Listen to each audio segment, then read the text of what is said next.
มาทางพ่อเอ้ยนี่แม่เอ้ยนี่พี่น้องเอ้ยเนาะสบายดีเด้อเนาะโดยเป็นจังได้โอ้ยยังบ่ได้ยังบ่ได้มันยังมึนยังตังอยู่พอได้จับก็สิจับยังที่เพิ่นตก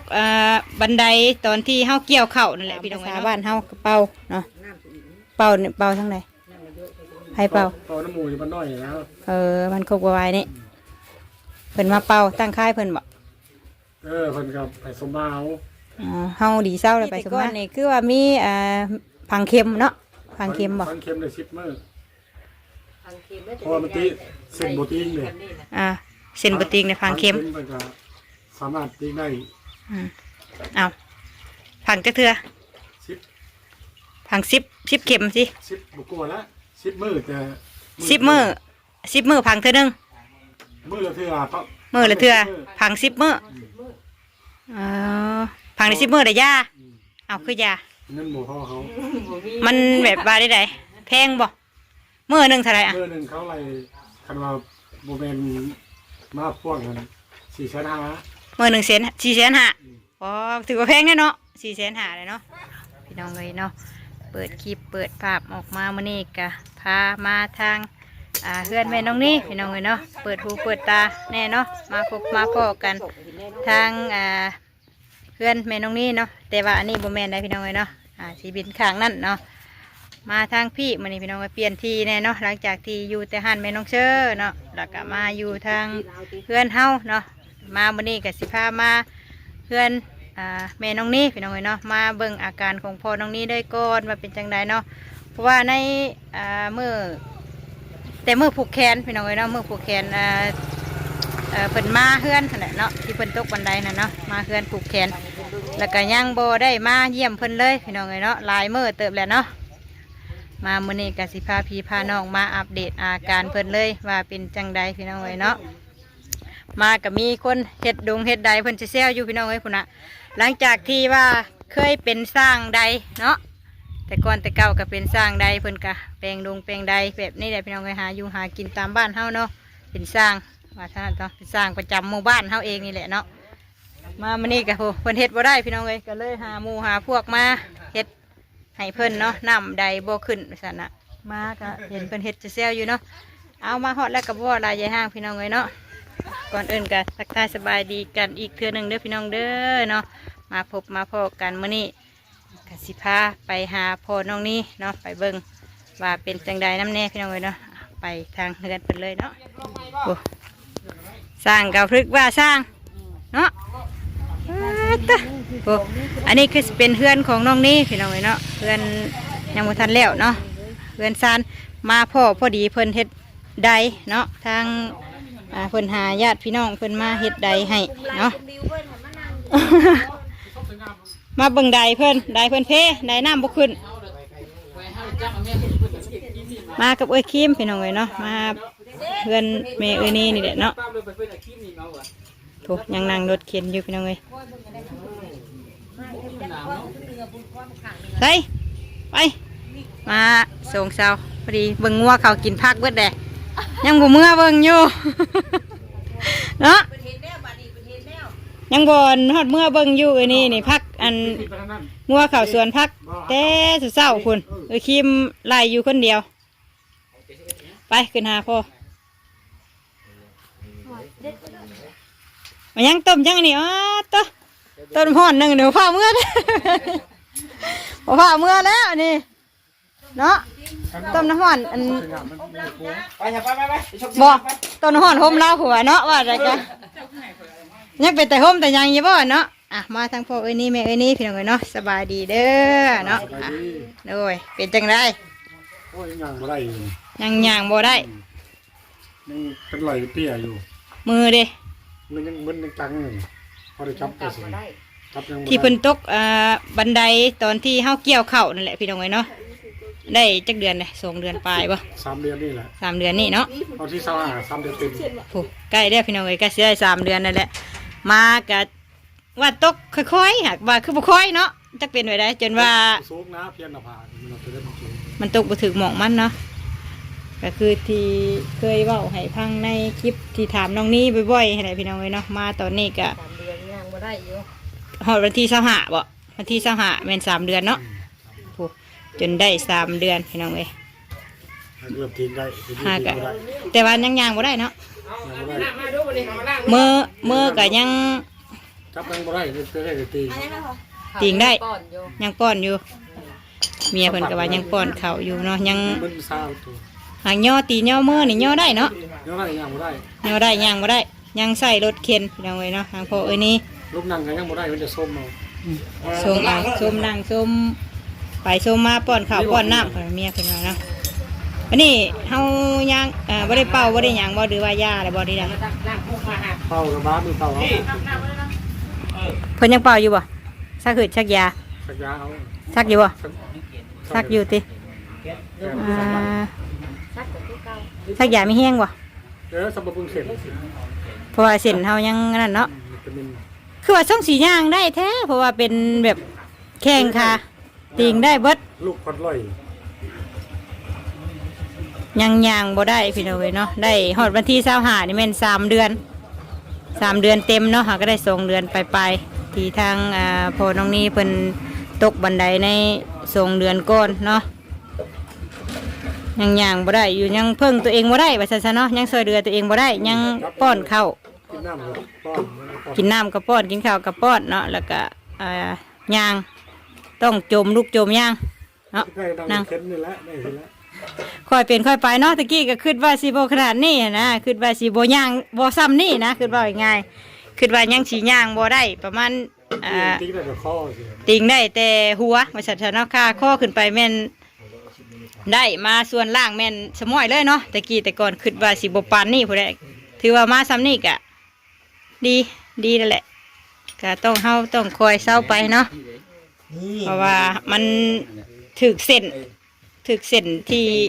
เนาะย่านแม่นหั่นแหละ จะล่างก็อะไรสิ ถึกเส้นนั่นแหละเพราะว่า จะได้คนน่ะ ถ้าบ่ถึกเส้นมันก็ต้องย่างได้แต่คนเนาะเนาะเพราะว่าแข้งขาตีงมือตีนเนาะตีงได้ปกติ แต่ว่ายังย่างบ่ได้ แล้วก็ป้อนข้าวป้อนน้ำคือเก่ามือตีนพี่น้องเอ้ย มันซา ยังมึนยังซาอยู่แล้วก็ซักหืดชักยาเนาะ เชียวทีนี้มันชอดนะเชียวเฮ้ย เบิ้ง มึงให้กูเปลี่ยนใหม่ ผู้อัน บอกเลยบอกเลย เนาะถามเพิ่นเอา นี่ดิ เพิ่นก็เป็นสร้างเก่าพี่น้องไงเนาะเดี๋ยวนี้ไปบ่ได้ เปลี่ยนไหม ผู้อันเจ้าของเฮือนบัด มันชอดนี่ เป็นสร้างบัดมาเฮ็ดบัดบ่แม่นสร้าง มันโดดยากเนาะต้องถามเอา นี่เรื่องมันยังบอกอะไรขึ้น โอ้ยเนาะ ซ่อน มันชอด มันผิว มันชอด เลือกเอาเล่นแม่นหรือเอาตัวได้เขา อืม มันได้เปลี่ยนพ่อจะบ่เห็น พอเป็นเนาะไปน้ำกันข้าวตะกี้ก็บ่เป็นพี่ช่างเนาะไปชื่อได้นี่นะ ผู้เป็นเห็นบ่ได้ ผู้เป็นเฮ็ดบ่ได้ ดีแล้วยังบอกได้เนาะยังบอกว่าเอาตัวนั้นออกตัวนี้เข้าก็ยังใครแน่นั่งบอกหมู่อยู่รถเข็นก็ใครกลัวบ่ได้บอกหมู่อยู่ได้เฮ้ยคนเป็นก็ยัง เปลี่ยนเอาตัวนั้นมา พอได้บอกได้เว้าผู้มาเฮ็ดบัดบ่เป็น ว่าบ่เป็นขึ้นได้ อาศัยว่ามาทำผู้นี่ชื่อนะนี่ ไม่ตัวนี้เลย เนาะ โอ้ยเนาะสร้างก็ได้ สร้างก็เฮ็ดได้ให้อยู่บ่ให้มันได้ย้อนได้เพิ่นยังเฮ็ดบ่เป็นนี่ ต้องเข้าไม่ใช่บ่เข้า ตะกี้แต่ก่อนเพิ่นก็เป็นสร้างพี่น้องเนาะสร้างแบบนี้แหละเนาะสร้างใดนี่เนาะใดน้ำเฮานี่แหละ ไปหา แล้วนอดก่อน2ตัว ทางน้ำแล้วก็แปลงแบบนี้เนาะก็พอได้ใช้จ่ายนำครอบครัวมาบัดนี้ไปบ่ได้ มาให้ฮอดหมู่เฮ็ดให้บัดให้ผู้เฮ็ดก็เฮ็ดบ่เป็นเพราะปานนั้นนะเนาะจักว่าสิเฮ็ดของเพิ่นเพอีกซะบ่จัก กล้ากินทอดเป็ด เสียเป็ดเพิ่นชื่อเด้อแบบนี้ บ่ได้เหรอ จ้อยเย็นเดี๋ยวหน้าผมเล่นต่อโอ้ พอแห้งนะเนาะเอามื้อนี้บ่ได้ไปอันนั่นบ่นี่ วันอาทิตย์ โอ้วันอาทิตย์โทรศัพท์ไปเอ้ยโอ้ยเนาะเมื่อยน้ำสร้างจำเป็นเฮานี่เด้มาถามอยู่ ช่างจะเป็นได้เลย ถามผู้นั่นเนาะก็เฮียนเฮ็ดไปนำได้กว่าเฮ้ยเนาะกูสิถามมันพ่อเอ้ยนี่ยังว่า คนยังงง บ่ได้มีทางมันนี่ เพิ่นยังเว้าอยู่พี่น้องเอ้ยเนาะอ่ะมาถามอาการพ่อไอ้นี่อีกเทื่อก่อนพี่น้องเอ้ยเนาะเป็นได้ไดกินข้าวกินน้ำ ธรรมดา กินข้าวแซ่บอยู่เนาะ กินได้ กินข้าวกินน้ำแซ่บปกติเสีย กินงามก็ได้ครับถ่ายบทสะดวกกันได้ เอาเพราะว่าเฮาก็กินบ่ได้น้ำปานใดไปจังเนาะมันก็เลยแบบอาการแบบนี้พี่น้องเอ้ยยันว่าเฮาก็สักคือจักยาเนาะตอนนี้ก็แล้วก็มีการเป่าเนาะตามภาษาบ้านเฮาก็เป่าเนาะเป่าเนี่ยเป่าทั้งใดให้เป่า น้ำมูอยู่บ้านน้อยแล้ว มันครบกว่าวัยนี่เพิ่นมาเป่าตั้งค่ายเพิ่นบ่ เพิ่นกับไผ่สมมาเอา เฮาดีเศร้าเลยไปสมมาตะกี้แต่ก่อนนี่คือว่ามีผังเข็มเนาะผังเข็มบ่ พังเข็มเลย10 มื้อเพราะว่ามันตีเส้นโบตีงเลย เส้นบ่ติงในผังเข็ม มันก็สามารถตีได้ เอาผังจักเทื่อ 10 ผัง10เข็มสิ 10บ่กลัวละ10 มื้อแต่ 10มื้อผังเทื่อนึง มื้อละเทื่อ มื้อละเทื่อผัง10มื้อผังได้10มื้อได้ยาเอาคือยา เงินบ่พอเขา มันแบบว่าได้แพงบ่มื้อนึงเท่าไหร่อ่ะ มื้อนึงเขาไล่คันว่าบ่แม่นมาพ่วงกัน4,500,000 มื้อนึง4,500,000อ๋อถือว่าแพงแน่เนาะ4,500,000เลยเนาะแต่นั้นมันมีคนพังต่อเลย เขาบริษัทยาอย่างเงี้ย2,500,000กับบุรียา วันนี้น่ะเลิกพังเฮิงเติบได้บ่ เลิกไปพุ่นละเปิดเบิดเงินหมดแล้ว ค่าเบิดเงินได้ก็ยาพังเลยพัง10มื้อเนาะมื้อหนึ่ง4,500,000กะตะกี้นี่แม่นติงบ่ได้บ่ บ่ได้ พังเข็มมาได้พอได้แล้วก็มีตอนนี้มีแต่ว่ามาสักคือจักยาวเนาะ บำบัดเอา บำบัดมีแต่คือได้ยินนี่ว่าพาพ่อเฮาย่างว่าซั่นนะเนาะถามถามเพิ่นน่ะมีแต่ว่าจับคนข้างกับแม่ว่าซั่นเนาะแม่นบ่จับคนข้างกะ 2ข้าง เฮาต้องเฮ็ดไม้ห้าวเอาไหมไม้มาเฮาจับบ่ได้ก็ยาเอาจับบ่ได้เฮาเอาแขนเฮานี่ได้ครึ่งไปบ่ บ่ได้ บ่ครึ่งบ่ได้บ่ยังอ่อนช่วงแอวเนาะ ต้องยาวยังบ่ได้ ยังต้องถ้าเฮามีเงินมีคำนี่พังเข็มไปอีกคือสิเศร้าเนาะเบิ่งทรงเนาะเพราะว่าตะกี้ก็ว่าติงบ่ได้เพิ่นว่าเนาะ เขาก็ไปพังกินของหมออีก มีเงินกับคนละทางทุกอย่างได้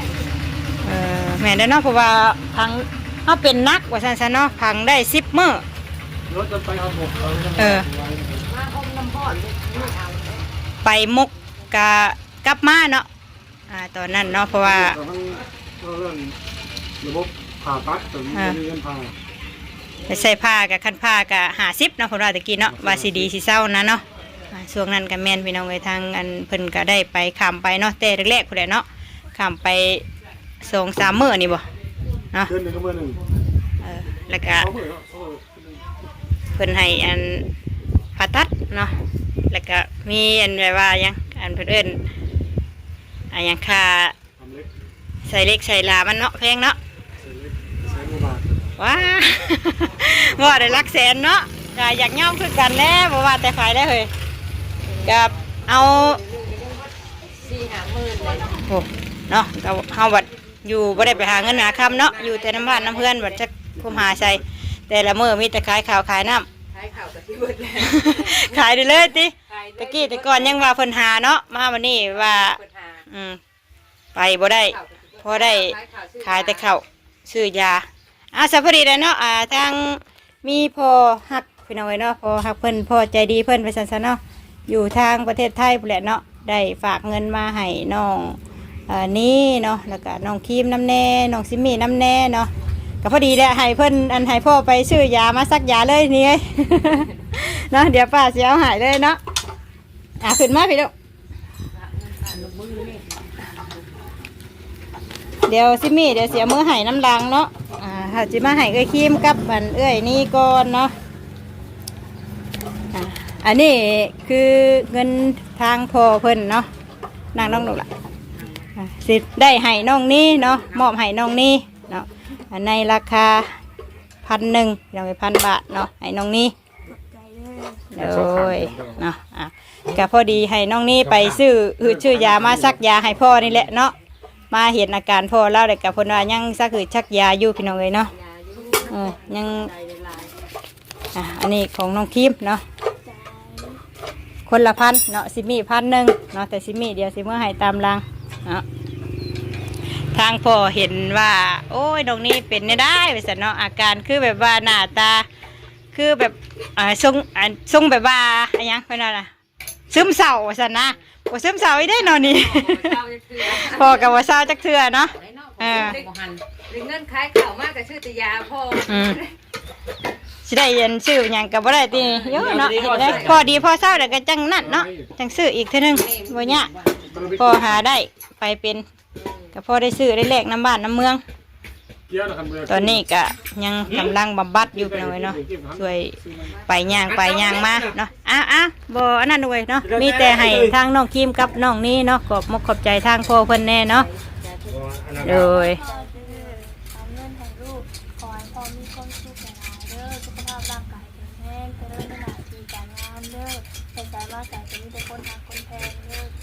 อยู่เป็นคนโค้งคนซ้ายให้ลูกกับเราตลอดไปเด้อโดยเนาะน้องนี่ขอบใจเด้อที่เอาเงินให้ลูกขอให้อยู่ดีมีให้คนเจ็บหายได้คนไข้หายนี่เด้อขอให้ดูกับลูกตามใจเด้อโดยเนาะ